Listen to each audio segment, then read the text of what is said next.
Hello दोस्तों, स्वागत है आपका डीमन स्लेयर के अगले एपिसोड में, जहां दिखाया जाता है कि रात में एक ट्रेन जा रही होती है जिसमें कुछ स्लेयर जैसे तंजीरो और उसके बाकी स्लेयर दोस्त भी घूम रहे होते हैं। उनमें से उनका एक दोस्त अजीब सी हरकतें करने लगता है। शायद ये उसकी हमेशा की आदत होती है। दरअसल तंजीरो और उसके बाकी स्लेयर दोस्त फ्लेम हशीरा यानी कि रेनगुको को ढूंढ रहे होते हैं, जो कि उन्हें ट्रेन के एक डब्बे में आगे खाना खाते हुए मिलता है। दरअसल वो बेंटोस खा रहा होता है। अब कमांडर टैंजीरो फ्लेम हशीरा को अपने बारे में बताता है और अपने साथियों को उससे मिलाता है। रेनगुको कमांडो को अपने साथ बिठाता है। यहाँ पर इनका एक दोस्त अगात्सु ट्रेन की विंडो को अजीब तरीके से पटक कर हरकतें कर रहा होता है। उसका दोस्त उसे ऐसे करने से रोक रहा होता है। अब रेनगुको उनके यहाँ आने की वजह पूछता है। तंजीरो कहता है कि उन्हें इकागा ने यहाँ पे भेजा हुआ है ताकि वो रेनगुको की मदद कर सके डीमंस को मारने के लिए। तंजीरो कहता है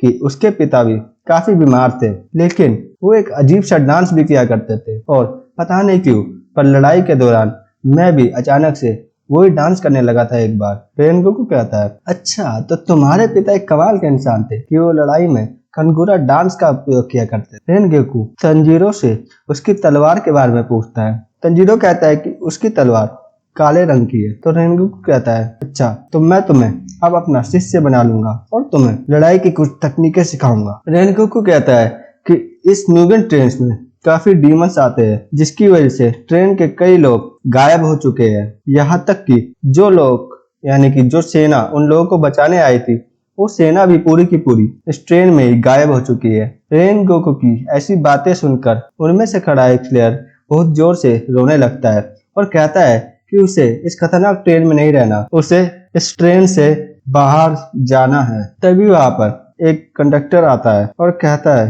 कि उसे सबकी टिकट पंच करनी है। वो सबकी टिकट पंच कर रहा होता है। अब तभी तंजीरो को एक नेगेटिव एनर्जी का एहसास होता है और वहां की बत्तियां भी झिलमिला रही होती है। तभी वहां पर एक बड़ा सा डीमन आ जाता है। अब इस डीमन से लड़ने के लिए रेनगुको अपनी तलवार निकालता है और अपनी आग की ताकत से उस डीमन का गला एक ही बार में उड़ा देता है। वो शैतान अब खत्म हो जाता है। रेनगुको और बाकी लोग जब आगे बढ़ते हैं तो उन्हें एक और डीमन दिखता है। इस डीमन के हाथ और पैर काफी लंबे होते हैं और इसकी 4 आंखें होती है। यहाँ पहुंचने पर रेनगुको पहले तो यहाँ मौजूदा इंसान को बचाता है और फिर उस डीमन से लड़ाई शुरू करता है, जिसका रेनगुको फिर से एक और बार गला काट देता है। इसके बाद वो 4 आंख वाला डीमन भी वहां से गायब हो जाता है। तंजीरो उसकी तलवारबाजी देख काफी इम्प्रेस हो जाता है और खुद को उसको शिष्य बनने की रिक्वेस्ट करता है। उसके साथी भी रेनगुको का शिष्य बनने को खुशी खुशी तैयार हो जाते हैं। डीमंस को मारने के बाद अब वो